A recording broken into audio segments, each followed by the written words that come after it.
kur ky budallëk u shfaq, dhe pastaj ti nuk je më i pavarur, ti kujton se je i pavarur. Je i pavarur në raport me ata që kërcënon, se nuk kanë çfarë të bëjnë, po ndërkohë ti je thjesht një sklav i algoritmit që duke të shtuar vëmendjen, të nxit që ti të bëhesh më kërcënues. Dhe nuk ka pikë rëndësie nëse ajo që thuhet është e vërtetë. Nuk ka pikë rëndësie nëse ajo që shpërndahet është e dobishme. Lëre më pastaj të ketë ndonjë rëndësi a është e drejtë apo është e padrejtë. Mjafton të jetë e fortë. Mjafton të jetë tronditse. Mjafton të jetë zemruese. Mjafton të jetë skandaloze. Prandaj jetojmë në një kohë kur britma udhton shumë herë më shpejt se sa argumenti. Kur shpifja jo vetëm udhton shumë më shpejt se përgjigjëstrimi, po ndërkohë që ti e përpjekur të bësh përgjigjëstrimin, 3 shpifje të tjera të kanë parakaluar. Është një garë komplet e pamundur. Emocioni mbërrin shumë më shpejt se arsyeja dhe pastaj merr peng followersat dhe likersat dhe nuk i lë të shohin arsye, po thjesht i nxit të përqafojnë emocionin. Dhe pikërisht në këtë klim ndodh dhe diçka tjetër. Sa herë që krijohet një krizë, sado e vogël, shpërthen një egzaltim kolektiv. Papritur të gjithë ndjejnë nevojën të bëhen pjesë e saj. Jo domosdoshmërisë se kanë diçka për të thënë, jo domosdoshmërisë se kanë lidhje me arsyen se egzaltimi shpërtheu, por për faktin se është krijuar një skenë për të dukur dhe për të mbledhur me babzi, babzin që algoritmi ta nxit njësoj si droga nxit dikë që të shtoj dozën, like, followers.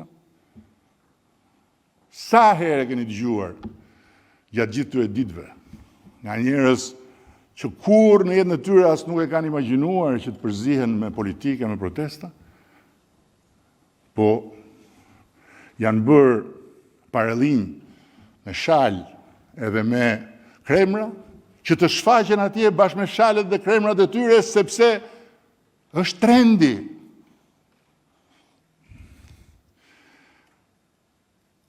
Kanë frikë të mbeten jashtë valës.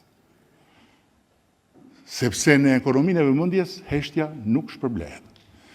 Shpërblehet vetëm pjesëmarrja. Shpërblehet vetëm ai që ka kurajën të hyn garë.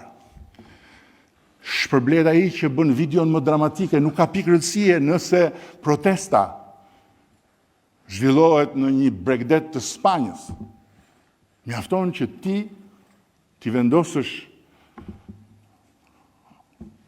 shenjën Tirana s'ka as det, po kjo nuk ka pikë rëndësie, dhe të vendosësh aty një turm që diçka thot në spanjisht, por me titra lexohet vdekja e Izraelit. Ai që do të bëjë postimin më të fortë, ai që do shpallë katastrofën më të afërt, ai që do lajmërojë dëshkimin më të egër, ai që do parashikojë fundin më spektakolar të kujdo qoftë që është përballë, ai shpërblet nga algoritmi. Dhe një protest nuk është më protest. Është skenë, është treg. Një treg emocionesh, klikimesh, një treg morali, madje edhe një treg karrierash. Po në të gjithë këtë, ata të karrierave janë më qesharakët. Janë qesharak sepse nuk e kanë marrë vesh akoma që me Partinë Socialiste dhe me ne nuk fitohet duke dalë me lugën e ndryshkur në tregun e karrierave të humbura.